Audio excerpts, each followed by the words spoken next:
Hey there, it's Nick. And it's Leah. Real quick thing before we get going. Please subscribe to our show and follow it. In whatever platform you're listening to us on. Yes, whatever app you're using right now, there's probably a plus button or a little bell or it says subscribe. Well, tap that, please. Just a quick little, and it makes such a big difference for us. We would really appreciate it. We really would. So please do that, and thank you. Thank you. And now, let's start the show. Yay! Hey everybody, it's Nick Layton. And I'm Leah Bottima. And we had so many great questions from you all in the wilderness Ow! that we have a bonus episode. So here we go. Our first question is, quote, how do I tell my son's piano school that they need to seriously clean the place up and redecorate? It looks like an episode of Hoarders. It's so dusty, and they have posters hanging from 1,000,000 years ago, old toys with missing eyeballs. It's like the antique shop in Toy Story 4. How do I encourage them to clean up without being insulting? And there was a photo and a video. I was ready for the video. I was ready for it to be like a full 360, but it was just a very delightful piano playing, very, very talented piano player. Yes, and it had sort of a nice damask curtain background, sort of very 1967 mustard yellow with matching carpeting.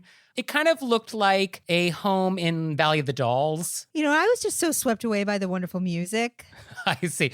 I mean, let's not go that far. It was just a 6-year-old playing piano, but okay. I thought it was great. I also didn't think that it was going to be anybody playing piano. So as soon as I was like, oh, this is a very talented young pianist, I just got right into it. And then I forgot that's what I wasn't supposed to be looking at. And then there's a photo of like a closet area that was sort of like some boxes sort of stacked up on a printer and some sort of bric-a-brac, like in a closet area without a door on it. Yeah. So that was what that was.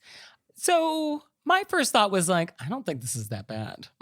Oh, I don't think it's that bad. And I also think I cannot imagine a way to bring it up without being insulting. Yeah. I mean, what do you say? The only thing, if it's very dusty to where it's causing sneezing and itchy eyes. Like, I don't think there's a health and safety issue here. So it's just an aesthetic question. And so for that, I think if the music education that we're getting here is good, if we're happy with the services being provided, I think we have to kind of let it go. Yeah. I mean, the other thing I did write down, because anytime I think about like redecorating or cleaning a place up, I always think of that scene in Sister Act with C&C Music Factory, Just a Touch of Love, where they're like cleaning up the lot next door and they're like cleaning up graffiti. Yes. Like, I cannot walk down the street in New York City and I cannot walk past an empty lot without hearing that song in my head. Like, it never fails. I'm always thinking of like, oh, let's do a montage with nuns. So maybe there's a way to like gather the parents together to do a C&C Music Factory montage sequence. Do you have access to nuns? If so. And can you get them? Yes. Also, C&C Music Factory makes any situation more fun. Yeah, no, I mean, I certainly like cleaning out my closet to that, sure. But I don't think there's a way to bring it up unless it's a health and safety issue where people are getting itchy eyes and sneezes from the dust. As you said, if you're happy with the services you're getting, maybe overlook it. I think the one idea I had would be maybe, just maybe, you could offer something along the lines of like, oh, I'm cleaning out my house. I have an extra curtain. Would you like it for that door frame? Which is like, maybe you should put up a curtain in this door frame. Okay. Maybe. You'd really have to land that, though, to not sound judgmental about the current state. Yeah. So good luck with that. Tell us. Did we offer anything helpful? No, we didn't. No, our answer was... tough it out. She said, how do I? And our answer was, you don't. So... Yeah. Enjoy. Our next question is, quote, my husband and I just bought our first home. We're in our 30s and moved around a ton, both separate and together. We do okay money-wise, live pretty frugally, and have been able to save quite a bit for a down payment. I did not realize, however, that when you buy a home, the first thing people ask you is, can you send me the Zillow link? Which is fine, except the listing always reveals the price, which then gives everyone an immediate window into our finances. The most common reaction we've gotten is surprise. They are all shocked that we can afford what we can and live in the neighborhood we purchased in. On the flip side, we have some friends and family that are not doing as well as us financially, and sharing the Zillow link makes us feel terrible, as if we are throwing our money in their faces. Regardless, we find ourselves in a real awkward situation that we can't navigate out of. If we don't send the link, we feel cagey and secretive, while sharing it makes us feel guilty and uncomfortable. Am I being crazy? Is this a normal occurrence for people who buy homes, and I just need to get used to it? This is what I wrote one could answer when people ask for the Zillow link. Okay. And I put it in quotes, so I wrote it all out. Okay. They email you, oh, let us have the single link. We email back, I'll send you some pics when we move in. I'm so excited. Yes, I think that's exactly what I was thinking. Oh, so we are yay. in sync. And video tour, guys. I love a good video tour. Oh, Take me on a spin. that's nice. Walk me through it. Do a whole Brenda Dixon welcome to my home video. So I think that would be the way to handle it. But it is true. Everyone's going to know how much you spend. That's just the world we live in. If you buy a house, I'm probably going to look it up. So even if you don't send me the link, I'm going to figure it out. Yeah, I do understand why it makes our letter writer uncomfortable. There's this sort of thing is if you want to look it up without me being there. You know what I mean? Don't make me send you the link. Yeah, that's fair. And also, what you pay for the house is not actually always a true representation of your financial situation. Because, you don't know how big of a mortgage you might have, or you don't know how much of it was a gift as a down payment, or did you pay all cash, or how much cash do you have left over, So it gives you maybe a hint about someone's finances, but it's not the whole story. So you should never sort of judge someone based on what they paid for their house. Also, you shouldn't be commenting. Oh, definitely not. Our letter writer is saying these people are making comments back like, oh, wow, I didn't think you could live there. You know what I mean? Yeah, that's true. If you have this knowledge, you should never allude to the fact that you have this knowledge. You should always keep that secret. Yeah, that's why I think take yourself out of the game by being like, I'm going to send the pics. I'm so excited. And that way you don't have to be a part of somebody commenting when you don't want to comment. Yeah. And, for some things in life, it just is what it is, and you don't have to justify it. So you don't have to feel good or bad about what you spend on your house. It just is what it is. Yep. And you don't have to worry about how other people think about that. Absolutely. Because the flip side is if you worried about what people thought, would you have bought a less expensive house just so that you wouldn't have to have this conversation with people? That doesn't make sense. Yeah, any of their responses are about them, not you. Yes, it is definitely more a comment on their character than anything you did. Absolutely. And it sounds like jealousy, really, which is very unbecoming. Very unbecoming. But it is true. It is a normal occurrence for people to look up how much you spent on your house. But slicker people will just keep it to themselves. It actually wouldn't occur to me. It wouldn't occur to you? Oh my gosh. No, I actually would just want to see the pictures. What do I care what somebody spent on their house? I think as a New Yorker, I'm always fascinated with real estate in general. That's just sort of one of our parlor games here. So I'm always just sort of curious. It's one of the things we talk about. We talk about something that closed and is now Duane Reade, and we talk about how much real estate is. Those are our two cocktail party conversations. Yeah, but you're talking about it in a curiosity way. I feel like this person feels it's being talked about in a comment on her character way. Yeah, no, that's fair. Yeah, no, I'm never curious about what somebody spent because I'm curious about their financial situation, which is truly none of my business and doesn't really matter. So I feel like those are two very different conversations. Very different conversations. So yeah, I think just send photos, a great video. And I think when you're going to do that video, just please use landscape. Don't use portrait mode. So our next question is, quote, I visited a friend and brought over chocolate cake, still in its baking pan, and a glass pitcher of raspberry lemonade. Her daughters love both so much that I offered to leave them with her to finish, and I pick up the dishes later. However, now I worry that I left her extra work to do because she'll feel obligated to wash the dishes before returning them. What's the polite thing to do here? Do I just take my food with me when I leave and not offer to leave any? Should I have asked her for her own container to save the cake and lemonade, and then I take my own dishes home? Thanks for the advice. I mean, this is my brethren, overthinker people. This is my group of people. We're overthinkers. When I see it outside of myself, I think you were just doing a lovely gesture. Don't worry about it. Yeah. I love that our listeners are so aware of doing the right thing. They're so aware that they're like, I'm bringing cake and lemonade to a friend. What should I do more? Or what did I do wrong? What did I do wrong? How can I make this less problematic? You're a delight. You just did something delightful. This is delightful. Yeah. Because here's the social contract. When you offer to leave the cake and the raspberry lemonade, it is an implied contract that you will be receiving the dishes back in a clean state because we do not return dirty dishes. As a society, we've agreed that when we return dishes, we clean them first. And so by your friend agreeing to take on the responsibility of the cake and the lemonade, your friend knows that she will need to be doing these things. That's also required of her.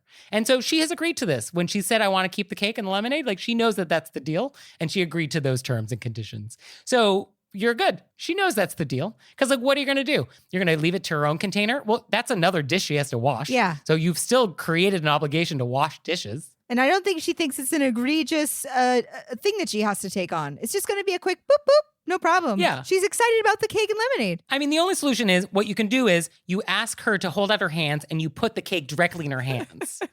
And you ask her to open her mouth and you pour the lemonade directly into her mouth so that no other dishes have to be dirtied.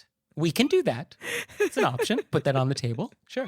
But yes, you are doing a very lovely thing. You're lovely. And I should note, you offered to return later to get the dishes. So you're not even obligating your friends to come over to your house with them. Like, you're doing all of the full service here. You're above and beyond. So I think if you do feel concerned, what you could do is ask for permission. Is it okay if I leave these? And you could even say, don't worry about cleaning them. You could say, like, oh, leave them dirty for me. I don't want you to be troubled.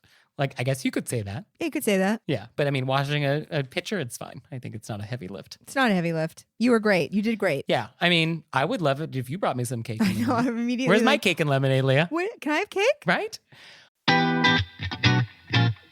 And now it's time for Intermezzo. Intermezzo. So this episode is brought to you by HelloFresh. And with HelloFresh, you get farm fresh, pre-proportioned ingredients and seasonal recipes delivered right to your doorstep. And by the way, HelloFresh now owns Every Plate. So we love both. So you can skip the trips to the grocery store and count on HelloFresh to make home cooking easy, fun, and affordable. That's why HelloFresh is America's #1 meal kit. What I love about HelloFresh is that they have multiple meal plan choices. I love meal plan choices. I went with Fit and Wholesome because I'm wholesome. So our boxes are arriving soon, and we're going to report back. We're going to let you know how it went. We're very excited.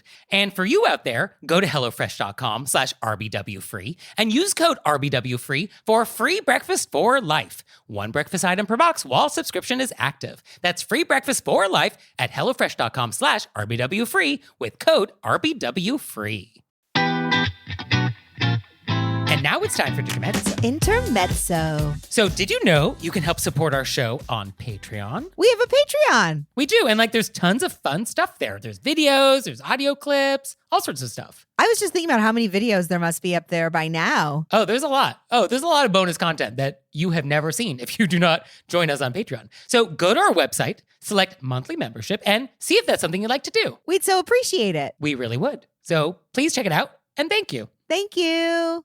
Our next question is, quote, our small group meets weekly at the same restaurant for drinks and nibbles and bon ami.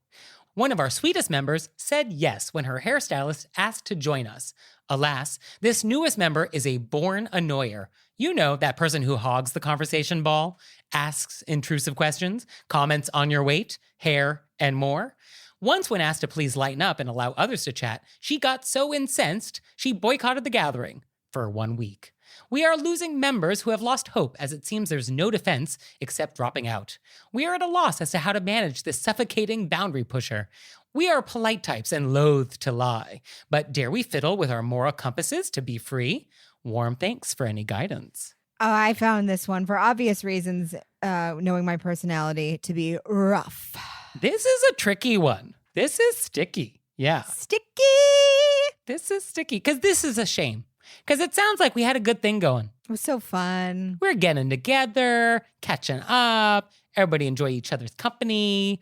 And then, out of nowhere, Lisa shows up and ruins it for everybody. And our letter writer noted that it was one of the sweet people who, of course, would be like, yes, join us. You know, it was so well-intentioned. Sure. No good deed goes unpunished. Well, as soon as I saw comments on our weight, I was like, they gotta go. Yeah. They gotta go now. I think top line, you should not lie. That never works. You will be caught. That is never the solution. So do not lie your way out of this one. Yes, I agree. And I think the solution is that a polite yet firm conversation needs to happen with Lisa. And then the question is just, who should have that conversation with her. And it feels like the person who's responsible for all this, the sweetest member, I think it's on her. Yeah, she's going to have an anxiety attack if she's the sweetest member. Also, this was in my notes. I want to know how good of a hairdresser she is. Like, sometimes you search the world for somebody who gets your hair, you know? Mm-hmm. And what if this is that person? Oh, so we can't burn that bridge. Where you would sacrifice your firstborn, you know, to keep this person as your hairdresser. I see. So we are prepared to sacrifice our friendship with 30 people to save the one. Okay. No, I think as a group, we'd all have to talk about it. And if this hairdresser needs to stay in this person's life, it's a different conversation. How are we going to handle it if you want to keep that hairdresser? So I think the sweetest member is the one who does need to talk to the hairdresser. Like, I think it is her responsibility to resolve this because she is responsible for causing this problem. And I think she can throw everybody else under the bus and be like, I love you, obviously. And unfortunately, all these other people do not. Say that in a nicer way, but that's the gist. And so because of that, I think it would be better if maybe you didn't join us in the future because all of those other people, not me, other people, it's not working. I agree with you 100%. That is a hard conversation to have. It's going to be a very hard conversation. It's very easy for me over here to say that. But I definitely think throw your friends under the bus. Definitely throw them under the bus. Yes. And I think that is perfectly fine when it comes to etiquette here. Yeah. And in the future, I think we don't want to let this happen again. And I think when you have a small group of people that are part of a club, I don't think you can invite other people into that club without the permission of everybody in the club. Agreed. So I think you can have a guest star. But I think what happened here is like this person is just now part of the club. Yeah. And it just sort of happened. And that is the problem. I absolutely agree. And I think there is a world in which somebody else in the group can also have this conversation. Inevitably, there's going to be like the B. Arthur who's available in this group. So I think if you want to if this person wants to keep this person as their hairdresser, they have to have the conversation. Okay. So we have to have Rose do this. We can't have Dorothy. If Rose wants to continue to see this hairdresser, okay, Rose has to throw everybody else on the bus and but say, please still take my money. I still want to be your friend. Easiest, though, will be to no longer go to this hairdresser. Right. That would be the easiest. That would solve a lot of problems here. But if you have to, you're going to have to face them and just tell them that your friends hate their guts. Yeah, sometimes etiquette's hard. Sorry. Our next question and also is, so dicey. Please tell us what happens. Yeah, this one we definitely need to get some aftermath on. So, yes. I'm so anxious. Yeah, please tell us how this went and if our advice was horrible. Our next question is, quote, last winter, my cousin had a baby, and I sent him and his wife a hand-knit baby blanket, along with some Christmas gifts for their older child. I never received a thank you card. I know they had my address because I did get a birth announcement card. At first, I chalked it up to new parent brain, but at about the 6-month mark, I started reseating them in my mental theater. I was talking about this with my twin sister recently, and suddenly, it was like a light bulb went off in her brain. Turns out, my cousin has sent the thank you note to her instead of me.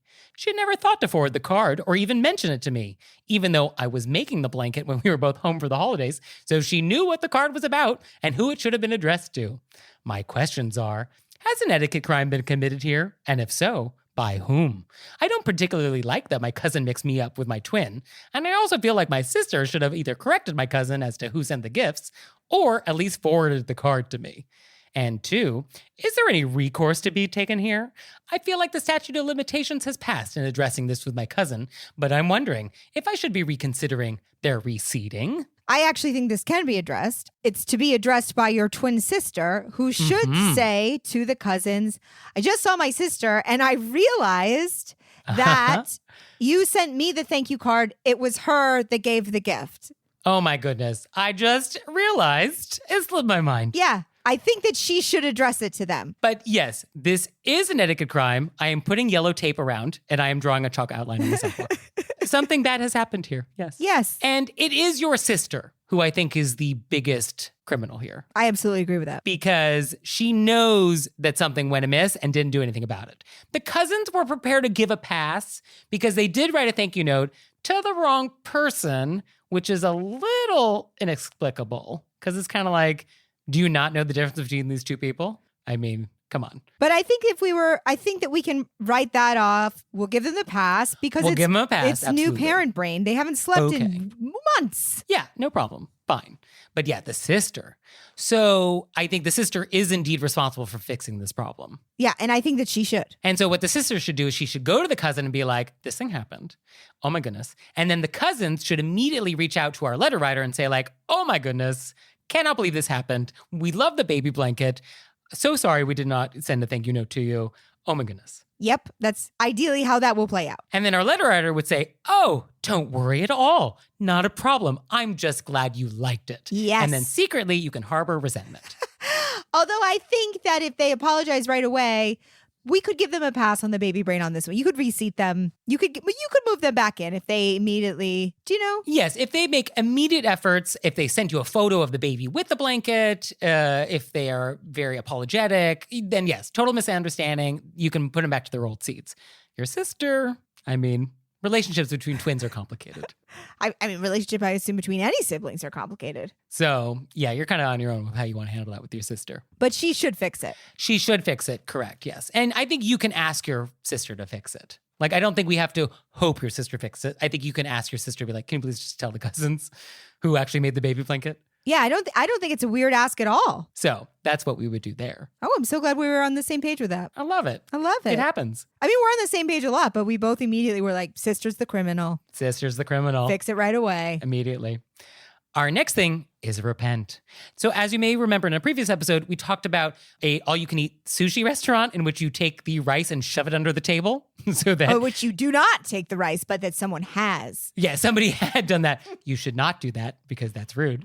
And so we got a great repent, which is, quote, I am repenting so much, 5 exclamation marks.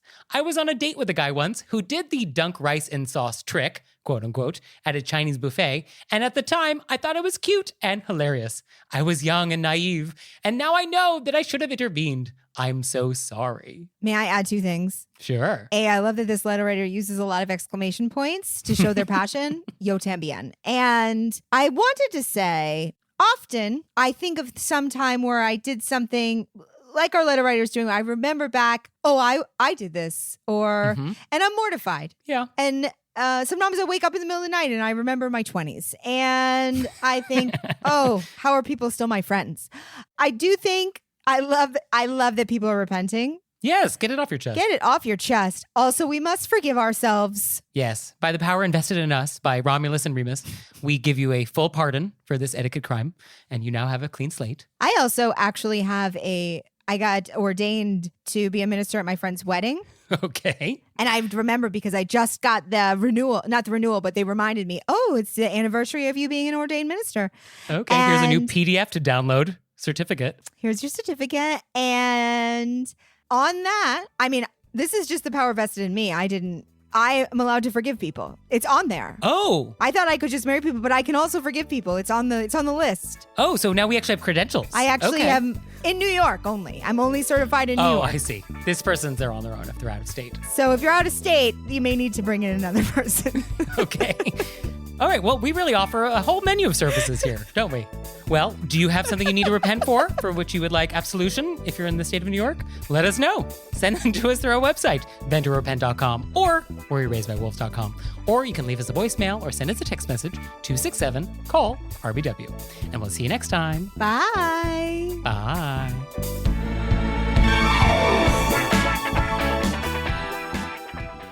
Oh, Leah, one more thing. What? Have you signed up for Patreon yet? I have. Me too. You out there, have you signed up for Patreon yet? No? Well, go to our website, wereraisedbywolves.com, click on monthly membership, check it out, because we would really appreciate it if you'd support our show. We love your support. We would. So please do that, and we'll see you next time. Bye. Bye.